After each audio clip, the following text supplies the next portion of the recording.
There are two things women bring to relationships: complaining and orifices.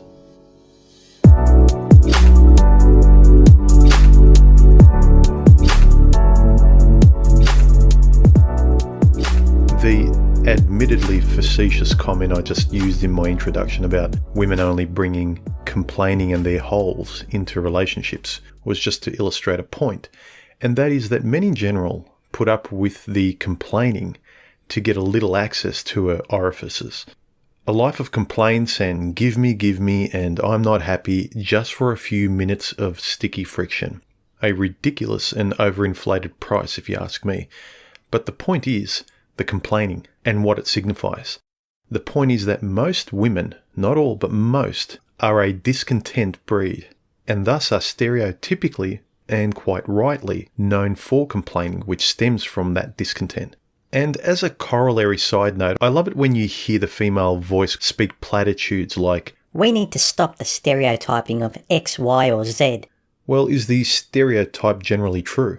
And just pretending it isn't there isn't sufficient for reality, as though just not describing an aspect of reality will make it go away. This is childish behaviour. You see it in triggered female language changing today, renaming things to softer adjectives to make people feel better about them, even though the thing is still quite rightly there. The form hasn't changed, only her avoidance of it by sophistry has. Think about that in today's female leadership. Scary thought. Because if her momentary feelings cannot be changed by forceful sophistry, then she complains. Think I'm being harsh? Just listen to the news each day. Women are being held back. Women need more of this. Women are being denied that. It's never enough for the pedestrian woman. Much more still, fucking still, needs to be done for the bottomless female void. More, give them more. After having society legally turned upside down for the ladies half a century ago, and our pockets turned inside out, the best women's trajectory has come up with today is Lady Gaga, Pink and Beyonce as their tour de force. Great. I'm sure we'll get to Mars any day soon, hey ladies? This is where our efforts to shovel decades worth of continual resources into females and gynocentrism has gotten us. Butch and angry female singers as nagging female inspiration. But they want you to believe that a female-led utopia is forever just around the corner if you just give some more resources to them.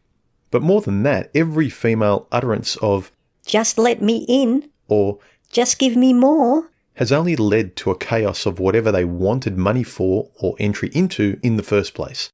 Women, gentlemen, want in not to help, not to further and build, not to cooperatively assimilate, but to mess up, loot and pillage. Not consciously, but that's what they do. Women are not cooperators. They are the opposite. Women do not assimilate. Understand this, guys. And it's evident in the things they are supposedly grateful to finally get or get into. You'd think they'd be happy to assimilate into that which they always wanted or said they needed, but no. Whether it's a relationship, a job, a family, virtually anything, it doesn't matter. They get into the corporate world and refuse to assimilate into that already functioning world and then proceed to redecorate that environment. They get into a relationship and then proceed to nag the guy they apparently loved in the first place into a different guy. They get into the police or military, politics, education, media, speech, what have you. Doesn't matter where or what it is. Let women into previously working constructs and they'll change it into dysfunctionality and eventually ruin it completely. And the annoying thing is women won't care in the end when it's all ruined because they just wanted the change itself. The change satisfies them, not results. The change is their addiction, not the thing they convinced themselves they wanted in the first place. What they want doesn't matter. It's because what women want is irrelevant. They are dopamine addicted to the acquisition and the change that facilitates it. A goal to women is just the direction to feel good in experiencing change. Understand that. I'll repeat it again. A goal to women is just a direction to feel good in experiencing change. But some people say, aren't women just going their own way with all their change? Aren't we misinterpreting all their various directions and changes unfairly? No. They are wanting entry into areas of life previously occupied by males that are already functioning well in their own right, and they don't care if they match the meretricious criteria for entry. They just want in, like they want to go shopping. Women are not giving rational arguments for how they will add or improve those areas if they are allowed to enter. All they give are nebulous reasons like diversity, which means nothing. There is no benefit to accommodating women past the notion of the door is open, meet or exceed the standards, that's it. Just like everyone else. Instead, we act like doting parents to every adult female with a nepotistic acquiescence to anything Pumpkin wants. Gotta keep her happy or else. Or else what? Fuck her and her sulking. We need to stop this doting on women for the sake of civilization and progress, at the very least. We are allowing the future to be ruined because the modern female mind cannot defer gratification, have empathy, nor comprehend merit. She's eating next season's crop because she simply wants to now. Fuck society. It's my belief that the women don't just want change, but that largely women are change. Women embody the concept of change. Too lazy to act on the world, change convinces them that they're actually doing something. They want the change but resist making the change themselves. And this is where men come in, the actioners. For men who like a stable base in their lives by which to set your future goals from going forward, I would strongly think twice against building or guiding your future on a woman's direction, push, assurance, or say-so. The modern woman is a confident idiot. You know why there's so many books and movies asking questions about what women want? It's because women don't even know themselves. So they're happy for the world to think her important enough to answer the question on her lazy behalf. As of yet, no one has ever answered the question, what do women want? The most honest, though depressing answer is, women just want more. As I mentioned in my older video called, funnily enough, More, link below, that's the only thing you can be sure of women wanting, more. Whatever more is, more of this, more of that. But here's a detail I didn't mention in that previous video. Women don't just want more, they want to be fed different mores. Women want constant and new change. Most women often coin the phrase, I love a spontaneous man. They are projecting with this admission. They want a man who'll give them childish surprises just like their daddy used to. Ah, spontaneity. Women's romanticism wants something new and unexpected. Change. This is life to them. Calm security is unsettling or boring to them.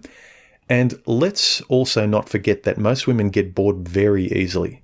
This is not surprising given their lack of action, hence their want of more and more from men to alleviate their boredom.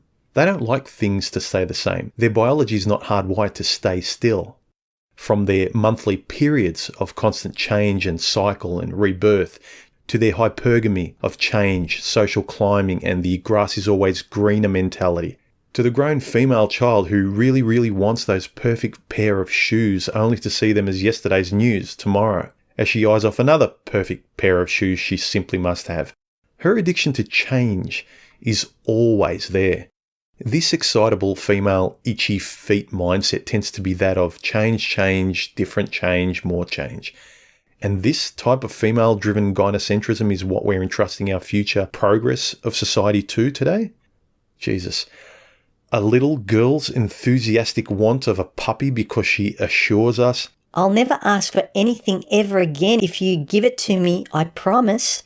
And even though we're given repeated cold and sobering lessons of her incompetence or flat-out lying and maliciousness over and over, we're still letting the female magic 8-ball be the direction of wisdom now in society that guides us and our children into the future. Yeah, good luck to us all with that. Look, progress, by definition, in any real and tangible sense of the word, can only be made when what was secured yesterday that we know and trust to work is then built upon tomorrow. Experience. Heck, friendships need the foundations of yesterday. Facts do too. Science does. The accumulation of wisdom needs yesterday's experience and proven ideas to further. Remember that those that took leaps forward in days gone by echo the famously repeated cliche of, "I stood on the shoulders of giants." So what happens when gynocentrism constantly disallows giants and history and experience?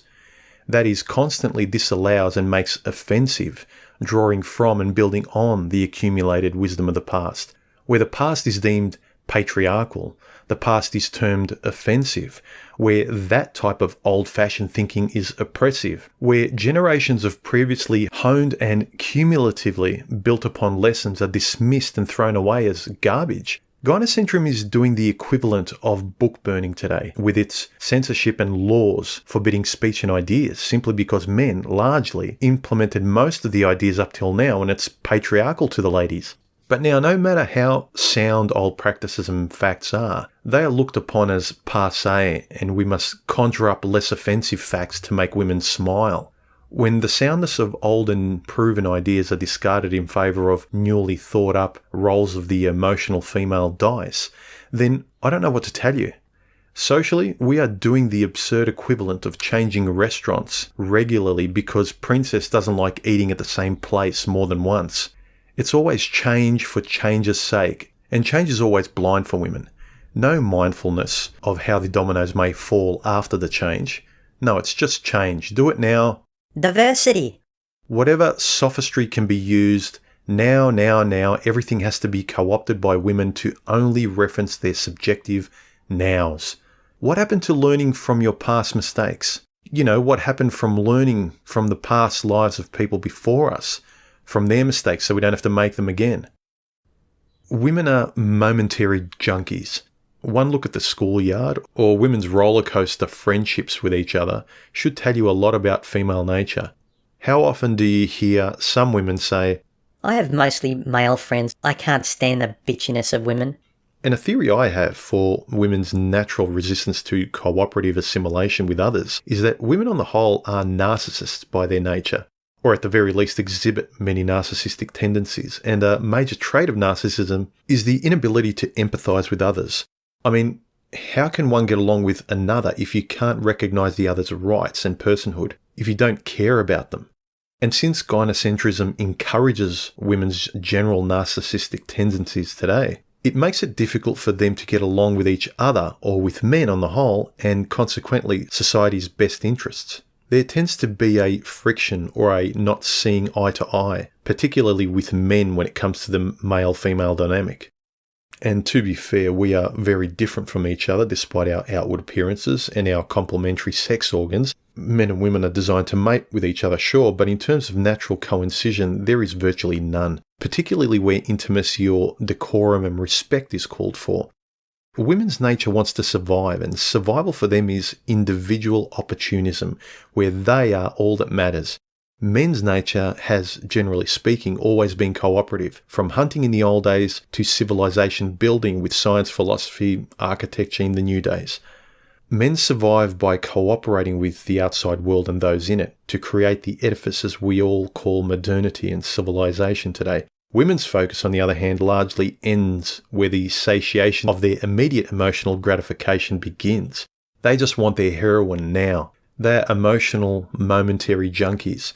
One could say that women find it hard to defer gratification, so much so that they embody the 7 deadly sins much more than men do. You know, lust, gluttony, greed, sloth, envy, wrath, pride. All the destructive impulses that ruin a person. And these undisciplined creatures are running society now. Think about that for a minute. One thing that fascinates me about women is their ability to rationalize a departure from reality into normality, as though it's just organic if we believe in it. Ladies, departures from reality are not reality. This is something most women in their childish dollhouse view of life are really susceptible to as they direct society. I'm speaking of immigration here. Ladies, just because you once took a vacation to Morocco and you loved its refreshing change from your mundane jobs and uninteresting life doesn't mean you'll get that same vacation feeling back by inviting refugees to come and live here, you idiots. One doesn't live on vacation. Know thyself, as the saying goes. Know where you live. know who you are. A thrilling vacation to the Arctic is not a place I want to live permanently. Grow a brain, ladies, or get your hands off the societal steering wheel. Women are driving unassimilation in the West. Have you ever noticed how women will band together with anyone that will join in their non-assimilation? And who better than minorities, outsiders and foreigners?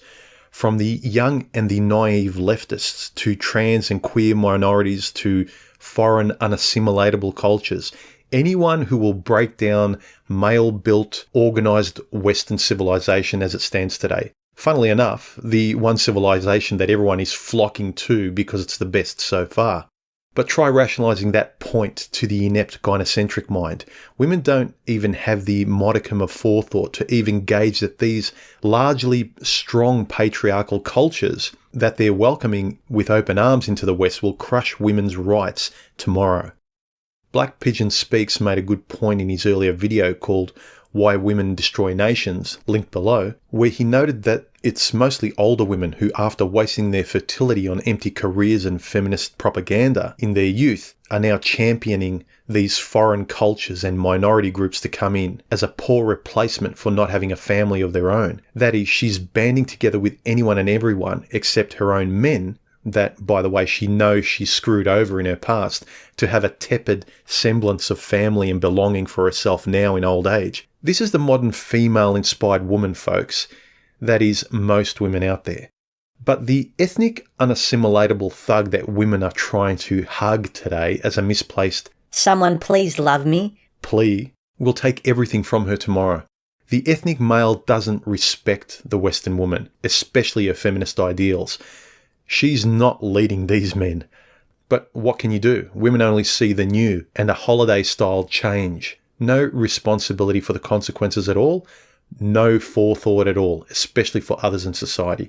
This lack of simple and rational societal forethought, to understand how 1 and 1 equal 2, is why I'd contend authority, responsibility, and any kind of voting should now require IQ and corollary tests prior to being handed out to anyone.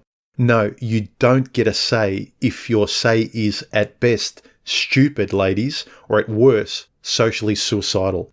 Your tears are not an argument. Your anger is not an argument. Your withholding of sex is not an argument. Fuck off, grow a brain and some empathy. Men like myself are done with you. The women's notion of progress today, of triggered speech and censorship, has them deleting websites and channels on the internet, in effect, digitally erasing history where only their current mode exists in perpetuity. Their current today of momentary subjective feelings. And where are we going tomorrow then, ladies? Well, if the current pattern continues, who the fuck knows? Wherever she feels like going tomorrow, I guess.